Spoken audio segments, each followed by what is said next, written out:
Ginalit nyo na naman si Ted Filon. Akalain nyo plano pa ng mga buhaya, nataasan pa ang tax. From 12%, baka abutin pa ng 20% o mahigit pa. Dito ko nasasabi na manhid talaga ang mga buhaya. Galit na nga ang taong bayan dahil sa nangyayaring korupsyon ngayon. Tapos eto pa ang naisip nila, tibay ng mga pagmumukha, di ba? Wala.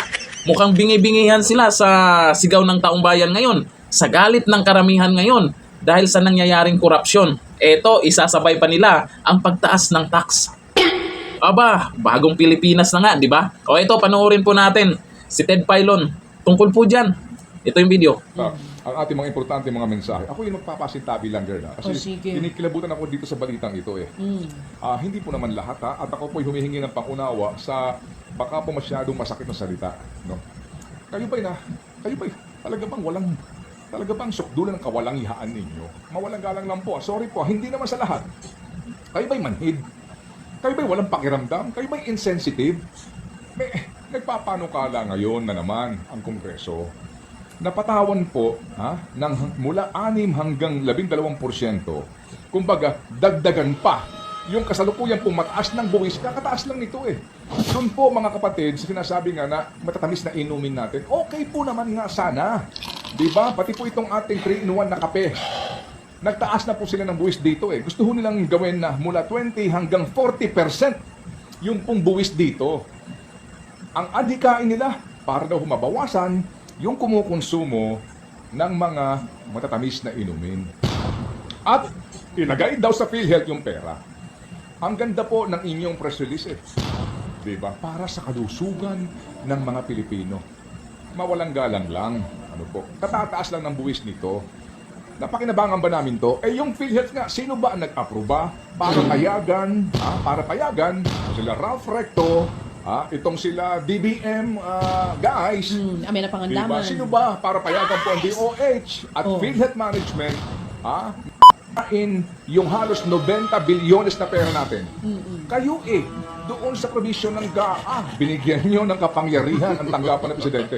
Kaya kinuha nga po kung hindi pinahinto ng Supreme Court, naubos na ho sana yung halos 90 billion, di ba? 89.9 yan, di namin makakalimutan yan. Di ba kawalang hihaan na po ito sa atin? Di ba? Hindi ka ba na-insulto? Ang titibay talaga tong mga to no? Akalain mo sa kabila ng issue ngayon, na yung pera umabot na ng trilyon. Hindi natin alam kung saan napunta. Yung iba, ay mukhang ayaw na rin magbayad ng tax. May mga nanawagan na wag magbayad ng tax. Pero, siyempre, nasa batas din yan. Kailangan talaga magbayad dyan. Ito yung idadagdag nila na balita. Kasi yung mga ginagawang panawagan ng karamihan tungkol sa pera ng taong bayan, saan nabantayan, at kung saan man napunta, yung mga nangyayari ngayon. Tapos, malalaman-laman natin na mayroon na namang mga buhaya na gustong taasan yung tax sa soft drinks at kung ano man lang yung tinatrabaho nila dyan, ay mapapamura ka talaga. Buti pa itong si Ted Filon, mukhang alam niya yung saloobin ng taong bayan. Bakit yung iba dyan mukhang tahimik naman? Yung ibang media din dyan, dapat magsalita din kayo kung ano talaga yung dapat na gawin ng Kongreso. Itong si Ralph Recto, dumadami yung galit sa kanya. Akalain mo ayaw bawasan ang tax. Kasi nabanggit po nakaraan kila Bongo, kila Estrada dyan sa Senado.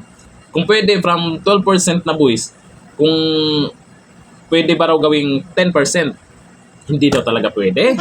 Tapos ngayon mabalitaan natin may magdadagdag pa. Idadalhin doon sa yung para sa health daw.